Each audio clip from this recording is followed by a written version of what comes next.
Ladies and gentlemen, welcome to a college football playoff edition of our Aftermath podcast. Clemson takes down SMU thanks to a Nolan Hoosier 56-yard field goal, and now the Tigers are heading to Austin, Texas to face the Longhorns in the first round of the college football playoff, their first appearance since 2020. David Hood, are you ready to go to Texas? Yeah, I'm just waiting on the details of the jet charter that everybody's going to have for us so that we can all fly out together. That's a joke, by the way. That's going to be fun. Look, 4 days before Christmas, I get it. But Clemson and Texas, for the first time in the history of the two schools, talking about two of the winningest programs of all time. Clemson has moved up into the rankings. Texas has always been there, one of the blue bloods. Steve Sarkisian, Dabo Swinney, Andrew Makuba, former Clemson player, Kay Klubnik's from Austin. Dabo went out to see Mac Brown when he first got the job, went out to Texas and spent some time. A lot of storylines, but of course the biggest storyline is the fact Clemson's in the college football playoff. And, look, it's a good draw for them because then you got Arizona State back in Atlanta in the Peach Bowl. That's going to be fun if Clemson, can make it past Texas. That's not a given, of course. But what a great time of year. Absolutely. And obviously Texas, it's going to be fun to dive into this team.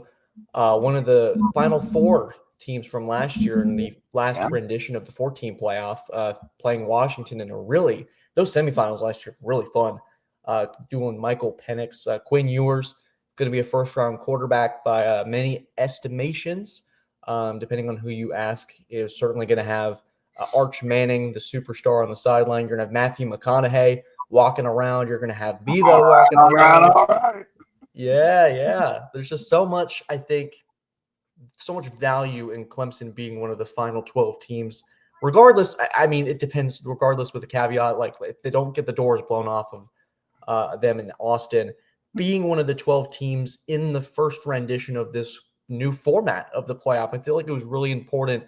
I think we said it back in August that it was really important for this team to get back to the big dance in a year where theoretically it is easier and you get your way into the ACC Championship. Things have their way in the second half. It appeared, you and I were talking, I might have jinxed it, being like, hey, should I head down early? Because it looks like Clemson's going to take care of this one pretty handily. And then I go up the elevator and enter in the stadium, and boom, SMU's driving down to tie this thing up. So really a game that reflected the season, David, ups and downs within that game. But still, Clemson's in the playoff, and they found the way to win off of the boot of Mr. Nolan Hoosier. Yeah, and Nolan winking into the camera last night, that was great. Shows that the kid's got ice in his veins. And this is great for the program. There's a lot of talk surrounding what is going on with recruiting, the fact that the recruiting class wasn't what everybody thought it should be. Dabo not using the transfer portal, getting beat by South Carolina, 3 losses, but winning an ACC championship, that's always huge, right? And then being able to be in the playoff. And, it's going to be important, too, to kind of show up and play well in that and not get their doors blown off. For me, the biggest concern, I can go ahead and tell you, I think it's a good matchup for Clemson, just simply because they've had trouble with the running quarterbacks, with, scat backs, people getting out in space. Texas is kind of they'll run out of that spread, but more of a pro style. Arch Manning is the running quarterback. Quinn Ewers just likes to drop back. I think that fits well. But with Clemson, it's all about that run game and the lack of it. And, let's face it, Phil Moffitt's not going to get much better between now and then. And they'll have to find another option in that run game, or it's going to be a long day for Klubnik. Yeah, they're going to have to rely on Jarvis Green, David Eziamune. There's going to be some names thrown out that Clemson fans are going to have to refamiliarize themselves with. Going back to all the catalogs we had in fall camp of, hey, these running backs might have an opportunity to contribute. Swinney may not have pictured it being in the college football playoff on the road against Texas. Maybe he thought, we can get them in against the Citadel or something. But no, this is an opportunity for you to make a name for yourself. And I think someone who made a name for themselves last night was Adam Randall, really cementing a legacy-esque moment for himself on that kickoff return. Rewatching that kick, really followed his blockers well in that those first and second lines. I talked to him yesterday saying that my journey hasn't been smooth, but hey, here we are. We made the most of our opportunity. One of the matchups, David, that's really fascinating to me is going to be Clemson's defensive line against Texas's front five. It is a really phenomenal front five there, but there have been issues when you look at maybe the Georgia tape where Quinn Ewers had virtually no time to throw against this Georgia front seven. I think Wes Goodwin and this defense really need to study those packages of you can make Quinn Ewers uncomfortable. You can throw him off his rhythm, especially because he's not a running quarterback. Clemson's probably breathing a sigh of relief saying, hey, as long as we don't see 16 out there in Arch Manning, we're going to have a different, more comfortable style to defend against with Quinn Ewers. Well, that Texas offensive line was missing Kelvin Banks, the big left tackle, last night, and Stark said that he didn't have an update. He's got 2 weeks to get him ready. I don't know if he will get him ready, but that side was a little bit of an issue even against Georgia yesterday. They've got a kid over there that's going to be good. He's not there yet. I thought he did fairly well against Georgia's front. And for Clemson, man, kind of going back and my kids were wild this morning and I was trying to watch some of it. When Clemson was attacking SMU, they were great. And then they got the lead and dropped into four-man, drop everybody into coverage, easy pitch and catch to the sidelines, easy pitch and catch to the middle of the field. And then they go to a three-man front and just kind of drop everybody in that soft coverage. They've got to be able to attack Texas like Georgia did. Not only yesterday, but like Georgia did in that first meeting between the two teams back in October when Georgia kind of overwhelmed Ewers and those guys. Texas is a team that's going to turn the football over.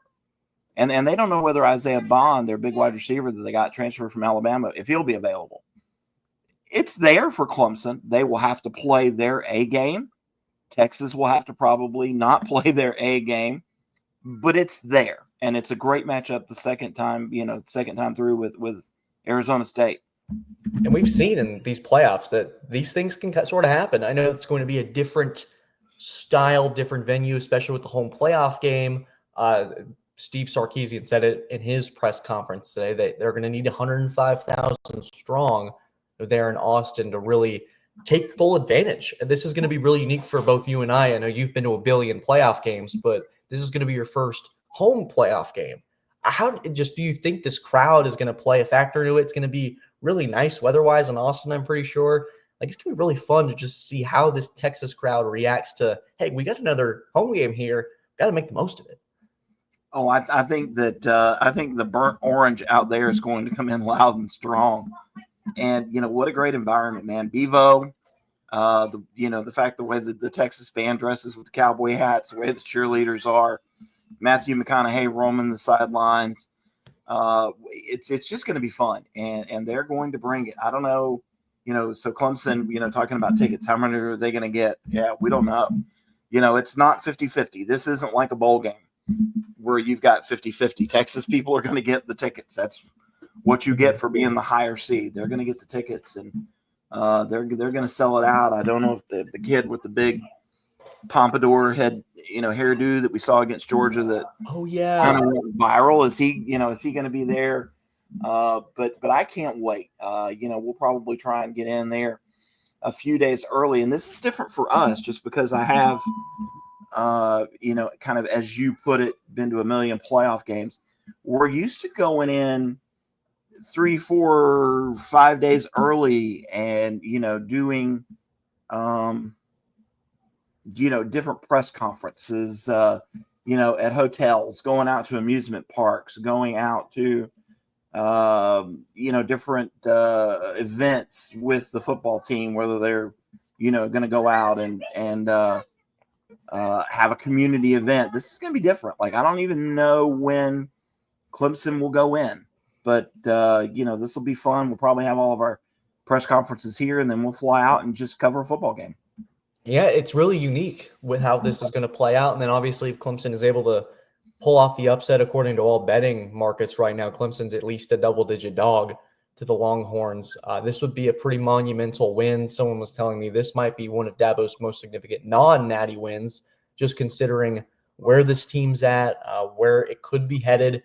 Sweeney said it this Tuesday. Why not us? And that sort of destiny vibe where you have sort of the overtime, things are collapsing, and then all of a sudden they make the 3 plays: Randall to Antonio to Hoosier.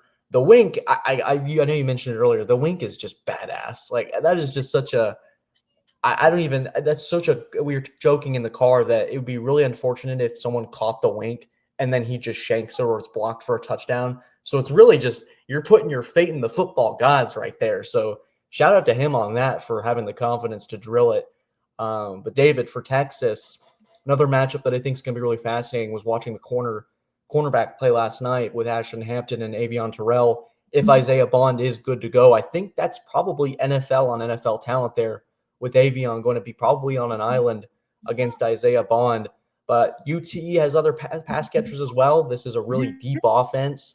I wouldn't be shocked if they look at that soft coverage from SMU and say, hey, we have things to attack here. It's going to be a real chess match, I think, with Sark and Sweeney here. There's a lot to dive into with this matchup, man. I am pumped. I'm ready.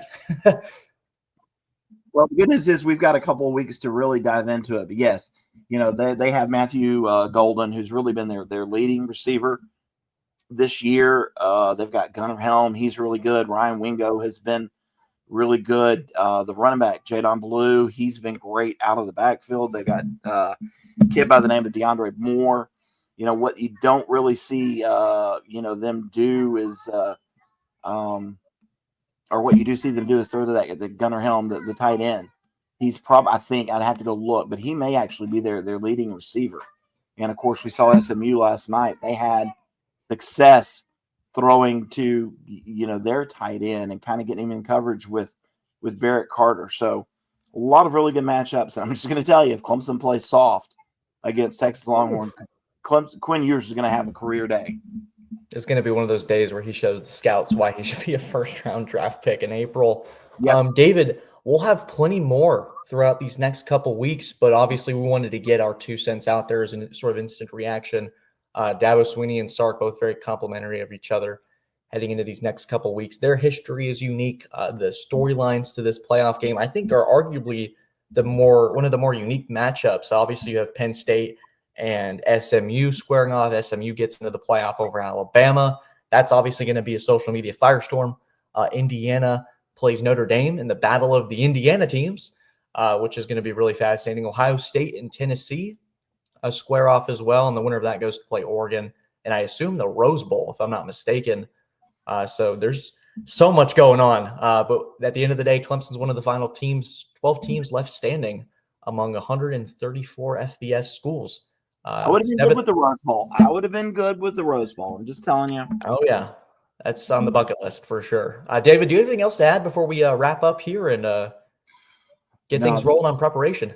This is just going to be really fun. It's going to be a fun couple of weeks. Cannot wait to get out there and see what we can get into. I've already reached out to Kate's parents. What's good barbecue? What's good Tex-Mex? People have come in with stuff on Twitter. So hey, you got to partake of the local delicacies, right? And if it would be a fun podcast. We should do a podcast in a Texas barbecue restaurant. We should do it. You know what? That's actually a really good idea. Glad you said that. I'm all about it. Let's do it. This is going to be going to be a great couple of weeks leading into Christmas Day. Absolutely. We're going to be pumping out content here on TigerNet for the next couple of weeks. The Clemson Tigers are going to the college football playoff. They're 7th under Dabo Sweeney. Really pumped. Really can't wait. Thank you guys for all the support. Shout out to Mama Pickens in the comment section. She's been really just enthusiastic, making my day. So really just want to shout out to her. We want to shout out our sponsors as well. They've been making this podcast possible. And now we're making some podcast content in the postseason.